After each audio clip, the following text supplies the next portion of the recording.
So we're here in Westminster with Roger Mullin, who's the SNP Shadow Lead for Finance. Finance. That's right. You've been really helpful for micro businesses on the finance bill, which is currently going through Parliament. Can you just tell us a bit about the amendment you've laid down in relation to dividend taxes? Yes, well, basically we were concerned, largely because Crunch brought it to us and we discussed it, about the impact dividend tax will have on micro businesses and people with pretty modest incomes work very hard for it.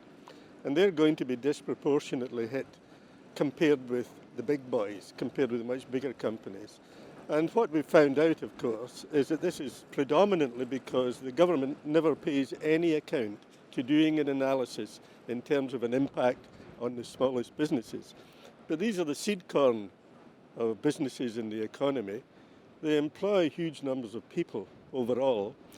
They make a contribution not just to a national economy, but they're central to most local economies. And therefore, not to carry out any analysis of their impact is just extraordinary. So we moved an amendment. We did not deliberately press it to a vote on the committee because that allows us to choose how to return to the issue. Whereas if it had been voted down, it would have been more difficult to subsequently follow it up. What we've got to do now is consider what's the best way of keeping this issue alive. And that's what we're going to be doing over the next week or so. We've got a meeting of the finance team next week and we're discussing this.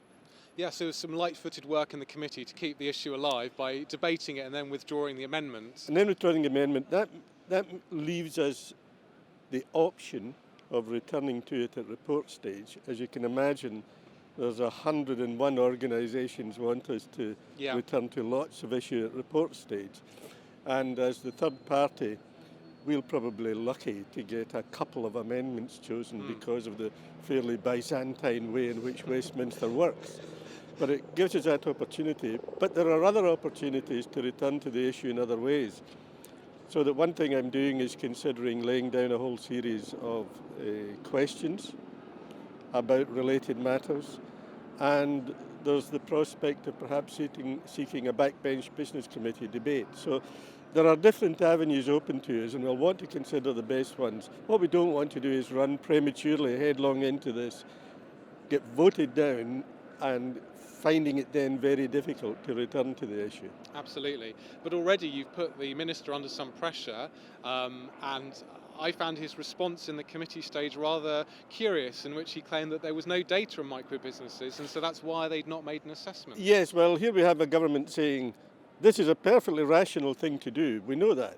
We're doing the right thing. But by the way, we've got no idea at all what the impact in micro businesses will be because we don't have the data and we don't analyse it. Now, you can't argue those two positions at once, unless, of course, you're a Tory government. The slight difficulty we have at the moment is we don't know in a few days' time who are going to be the ministers. Indeed so. Yes. And so the potentially outgoing Chancellor has already announced further reductions in corporation tax are planned. It seems to us that these are being funded by things like hikes in dividend tax, which hurt the smaller earning businesses more. Absolutely. I mean, they are friends of big business, but they're no friends of micro businesses and very small businesses. And therefore, what we need to do is keep on top of this. We don't know, of course, what the new Chancellor will do.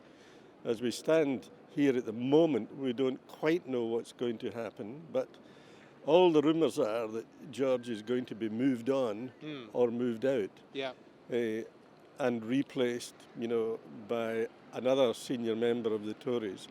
We also don't know what's going to happen, therefore, to the junior ministers below him, like David Gauke, who was speaking in the finance bill, still a very senior figure, but below that of Chancellor. Yes. The Finance Secretary. Finance Secretary is going to be critical for this because it falls within his portfolio, this reach. So, although we oppose David Gauke, he was somebody that you can have private conversations with. Yes. And he's not the most unreasonable of ministers. Clearly knowledgeable on the area. And very knowledgeable. Yeah, so we wait and see if David's still going to be in post or not. To be honest, in terms of this issue, despite what he said in committee, I think he is somebody who's open to real debate. Yeah. So I'm kind of hoping that he remains there, but we'll have to wait and see. So does your party have a firm view on the corporation tax issue and whether reducing it is the right approach in light of the Brexit position?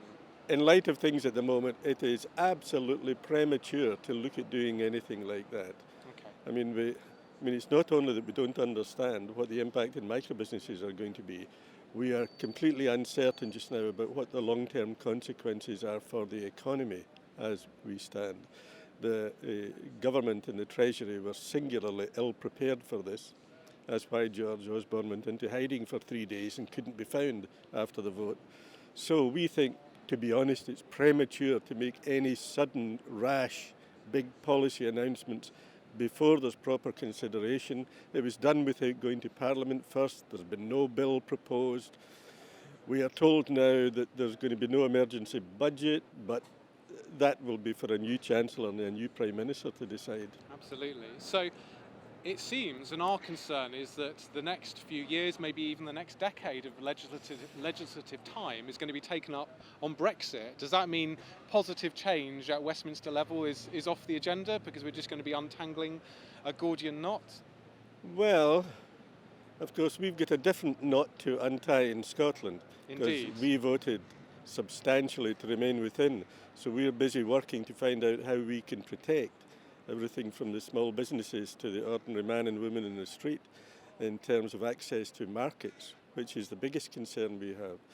So to be honest, our big concern at the moment is not so much individual tax levels and tax thresholds. It's getting access to markets for goods and services. So that would be our number one consideration at the moment. But you cannot not attend to the day-to-day workings of the economy as well. All we are saying is now is not the time to suddenly make rash promises for the sake of a headline. Now is the time to do the analysis that should have been done in the past and to make sure that there is a properly informed, evidence-based approach to the future. And that has to mean now, considering what the impact in micro-businesses will be. There's plenty of micro-businesses who actually do some work overseas, but there are lots who are in supply chains for bigger companies who do work. So the ratchet effect, as it were, will affect many more micro-businesses than is supposed. There's been no analysis done of that either. No. So, your party have a leader, you're united. Yes. What's your take on the UK political scene? If you were to stick your neck out and make some sort of predictions or sense of where we're going to be in the next few weeks and months, what's the direction of travel? Well, civil war continues in the Labour Party. We've yet to see what Theresa May's government's going to be. We are very concerned about the impact a Theresa May government will have on EU nationals, because she was the one candidate for the Tory leadership who would not give them a guarantee of permanent residence here, and effectively said she's going to use them as bargaining chips in negotiations about Brexit, which we think is wholly and utterly reprehensible. So we're going to be very concerned about the whole approach this government is going to take to Brexit. Seems that she's determined to take a fairly aggressive line, which I just think is completely the wrong approach when you look at the other 27 EU countries that have to be negotiated with. So we are very concerned. We are obviously got a prime concern to protect the interests of Scotland in this. But this place is utterly bizarre at the moment. One of the best tweets I saw last week went along the lines of, "Today was the biggest disaster in British history since yesterday." And that's the kind of the feeling in here.